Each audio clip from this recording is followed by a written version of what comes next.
So EJ types all have something in common. So whether you're an ENFJ, an ESTJ, an ESFJ, or an ENTJ, when you value an extroverted judging function as your top function, you all have something in common.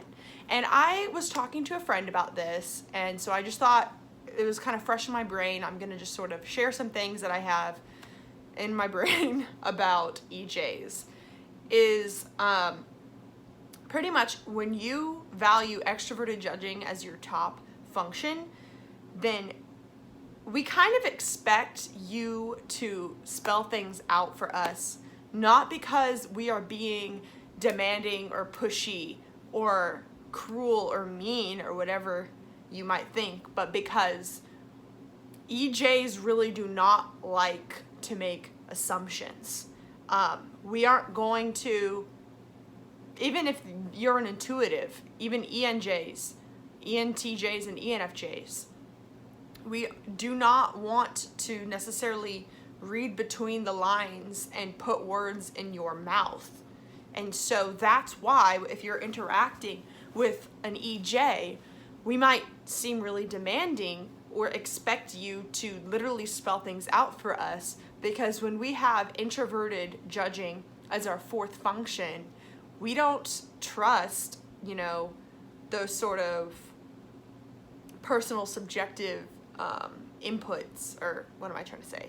Those sort of like subjective subjective judgments, you could say. Whether it's what you think or what you feel doesn't matter. If an EJ is interacting with you, like let's say that there's some sort of conflict going on. For example, I was in a discussion with someone close to me who said, "I'm sorry." And I said, "Sorry for what?"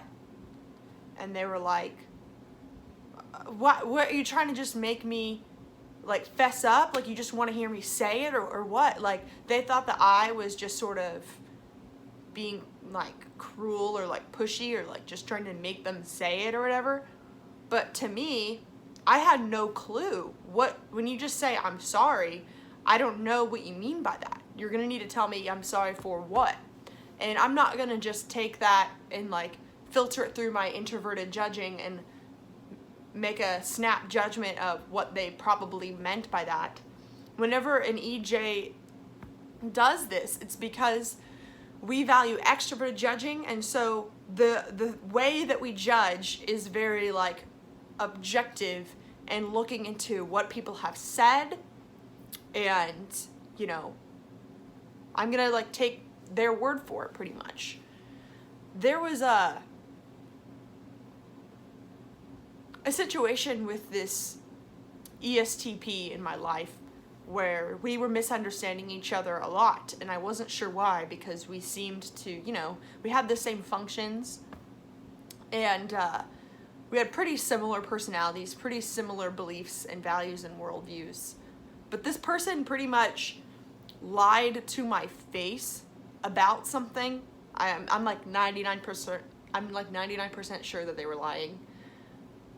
But even then, even though I've had friends and people that know him and other people like tell me, they were lying, I refuse to literally believe that they were lying unless they themselves said that they were lying. Because my introverted thinking can come up with what I think makes sense about the situation. I know I'm being really vague here, but hopefully it gets the idea. Any sort of misunderstanding or conflict that might happen with another person, it's introverted judging that is going to be like, well, this is my interpretation of what's going on. So this is where like P's do this a lot. If you are a FP or a TP, you're gonna sort of just have a snap judgment of what you think is going on in reality. And EJs, we like to have a discussion. We like to have a back and forth. And we expect you to speak for yourself. And we almost sort of blindly trust, what people say. An ENFJ and an ESFJ, if somebody says, I care about you, then we're going to trust, you know, that they do. You know, we trust things externally in the emotional world. Like, we blindly trust that people have good intentions or that they mean well if they say that they do and stuff like that. Whereas like ESTJs and ENTJs, they might blindly trust like facts or authority or something like that, because as an EJ, we're just trying to move things along, and I'm gonna just take your word for it. And EJs do this a lot. We just want to take people's word for it, because why would I slow the process down by like having to filter everything that you say through my own opinion or my own input, whenever extroverted judging is looking at what we both think. Like, let's compare this to IPs.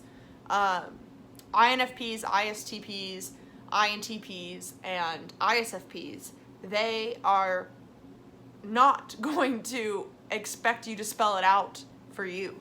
For example, INFPs, they tend to believe that people can read their mind. I don't know if you guys actually believe that, but a lot of times INFPs act as though they think that people could read their mind. Or they might think, oh, like, I don't owe you an explanation, or like, you should be able to figure it out. And the thing is that EJs won't figure it out. Like, why, like, we don't want to like guess if we're wrong. Like, we want you to say it. Like, we aren't gonna be the sorts of people to like, if someone is dodging our text over and over and keep saying that they're busy, I'm gonna believe that they're busy. I'm not gonna be like, well, maybe they're lying, or maybe they're whatever, the way that Ps might do. Because it takes introverted judging to sort of read into that and make like a subjective judgment. And EJs don't trust our subjective judgments. We trust like what we can see in front of us. That's what, you know, extroverted judging is. I'm not trying to say that, you know, we're the sort of people that like, I mean, we are the sort of people where it's like what you see is what you get. And we also expect other people to be like that too. If someone says they're busy, I'm gonna believe that they're busy unless they give me a reason to believe that they aren't busy, unless something actually shows up in the external world that is voiced that I can read with my extroverted judging.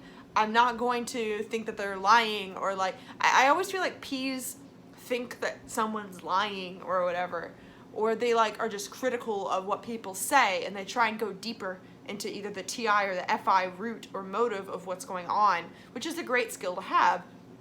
But I was explaining this to my friend who is an ENFP that she's in some sort of miscommunication deal with an ESTJ right now, and it sort of reminded me of a situation that I had with an ESTP where I was like, how come you guys aren't on the same page if you're like using the same function? And I was trying to like sort of understand that better. And I shared this story about my sister who is an ESFJ.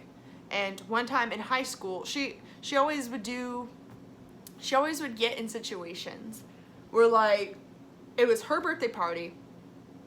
Actually, I'm going to share two situations about my sister who's an ESFJ. It was her birthday party, and two people that she's kind of friends with were in conflict, and she didn't want there to be drama at the party. And so she was like, I don't know. Should I invite both of them? Should I invite one of them? Should I invite neither of them? She was not married to any idea. She just wanted the FE result of no drama at the party, and she was willing to do whatever it took for there to be no drama at the party. Because she was like, it's my birthday. I don't want there to be drama. That's all I want. That's the outcome I want. That's the way EJs work, is we are focused on the outcome. We aren't focused on what we think is going to work. Whereas a P might think, I think that this would be the best solution, and so I'm going to do it and stand by it. For example, like, I'm pretty sure she like decided to invite the girl that she was the closest with and not the other one. But then if that girl was like, oh no, like I feel left out, then my sister would be like, oh no, no, no, I don't want you to feel left out. Please, please come. And I was telling my ENFP friend this, and she was like, I can't imagine why the ESFJ would change their mind when they already stuck with their decision. And that confused me. I was like, EJs, we change our minds all the time because we don't care what FI or TI. I don't care what my position is. I care what the outcome is. And I am so quick to change whatever my position is if it's clear that it's not working. So like for an ESFJ, if her goal is harmony and she finds that someone was left out, then I guess you got to change the TI I guess you got to change what you did because the outcome wasn't correct. So I guess you got to start from ground zero or start from scratch. And I think that can lead some people to think that ENFJs and ESFJs are fake, because if our outcome is harmony and then someone's upset, yeah, like we're gonna cater to that person because clearly our goal of harmony was not working if we were not thinking about this person. And so we're gonna just abandon our internal judgment and start over and try and come up with another thing. I'm pretty sure my sister in that situation told both of them, like, okay, you can both come, but please be nice because I'm not gonna have any drama at the party. So like, whatever, that worked.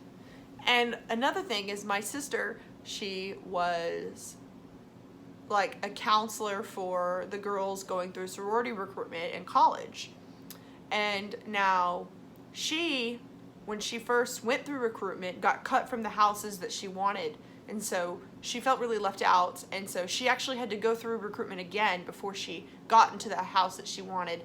And so pretty much her and these two other girls that were in charge of the group of those going through sorority recruitment, my sister had the idea of, why don't we create a group chat of everyone that got selected into houses that we were pretty much like our girls that we were counseling for the week. And somebody told my sister, like, we need to include everyone, not just the ones that got into the houses. Like, and pretty much accused my sister of being rude and exclusive and like trying to exclude girls that didn't get selected in houses. And my sister was like, whoa, like, since I know what it's like to not get chosen in a house, I was trying to account for their feelings. And I didn't want to add someone in a group chat and then make them feel bad about the fact that they didn't get into a house. So, but her goal is making everyone feel good. And so when she threw out the idea, and then her other people were like, no, we don't like that idea, we think we should include everyone. And my sister's like, fine, whatever, let's include everyone. That's how EJs work. If you can notice how, you know, she wasn't like sticking to her guns and like, no, we have to do this, blah, blah, blah. All she cares about is everyone being happy. So long as they're happy, it's like, I don't really care, whatever, just do it and let's move on. Like, and so that's another example. The way that it works for ETJs would be like, you know, science is always the easiest example, but I don't want you guys to get the idea that, like, you know, thinkers don't have feelings and that they're always using mathematical whatever. But like, an idea with science would be like, let's say scientists believe that this drug works, and then if there's a scientific study or a fact in the extroverted thinking sense that then proves you wrong, then the ETJ is going to be like, well, I guess we were wrong.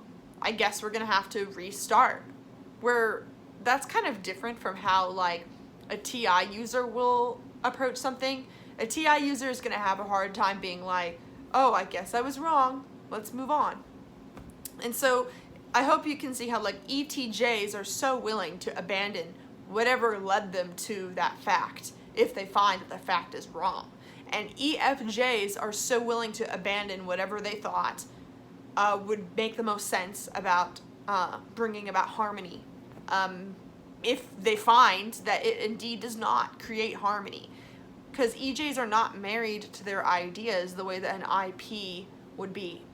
So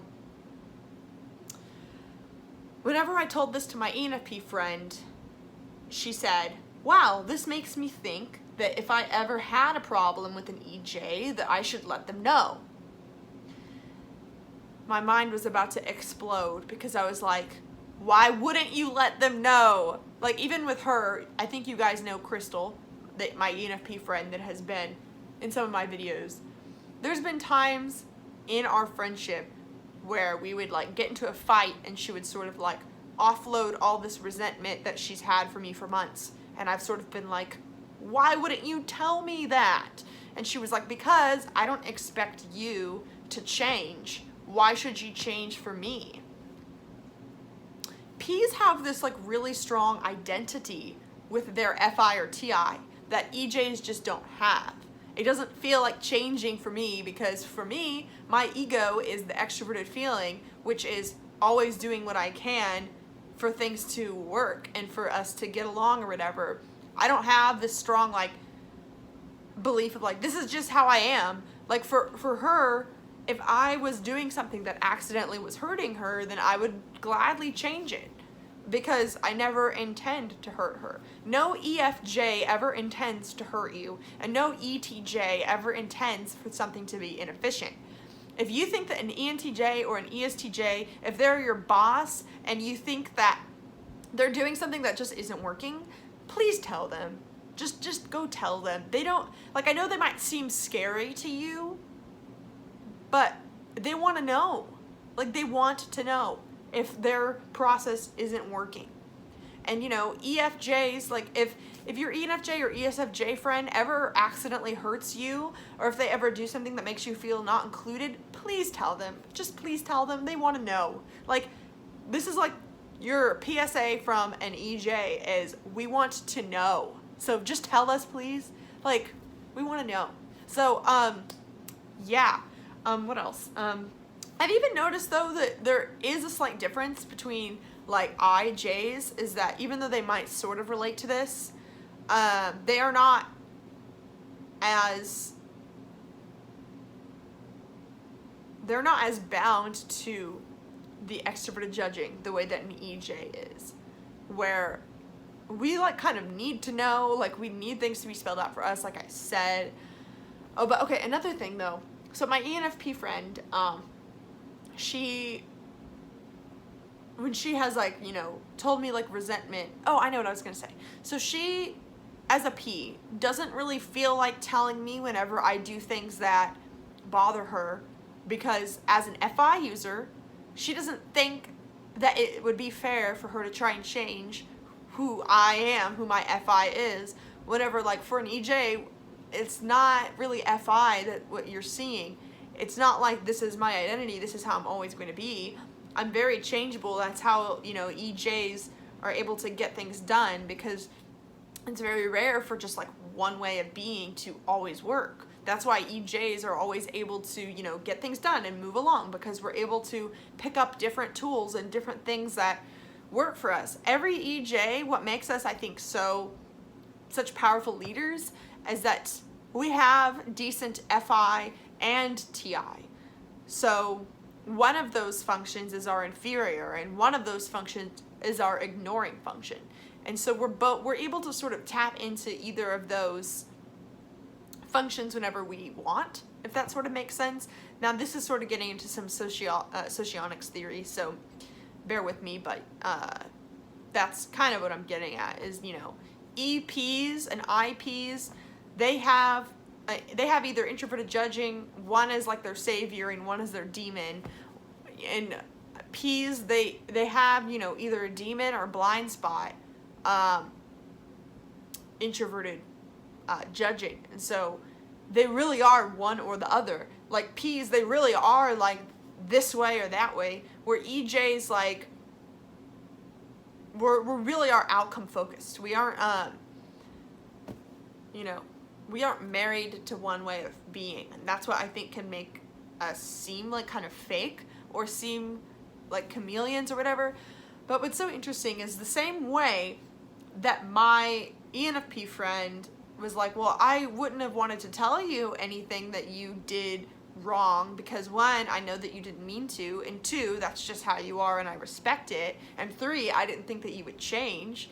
That's like what she said to me. But on the other hand, whenever I was dating an INTP, I would let him know things that bothered me in the relationship with almost an expectation that he would change. And he was like, don't change me, this is who I am. And I was like, whoa, like, I never said that you had to change who you were. I was just saying that this behavior caused a negative effect in the relationship. I was like using extroverted feeling to explain that. But IPs don't view it that way. I mean, IPs really are married to the way that they do things. And if you don't like it, then F you. They're going to just go do it their way somewhere else. And they really do identify with those things. And see, I didn't know that at the time. Like, I was like, well, I'm not talking about you needing to change. I was just talking about the behavior. So these are just some ways that, you know, taking sort of functions aside, we can look at how EJs, IJs, IPs, and EPs do things differently. I hope you learned a little bit about EJs. Comment below if you have any questions or if there's anything that I said that confused you, and I'll make another video explaining it more in depth some other time. Thank you for watching. Please join my Facebook group, Personality Typology for Self-Growth. That will be linked below. I also, if you'd like to work with me one-on-one to learn about how to maximize your strengths and identify your weaknesses, there's also a link below. I also recently started a Facebook group that sort of combines astrology with cognitive functions. That one's pretty new. I'll also have that linked below. And thank you so much for your time. Have a wonderful day.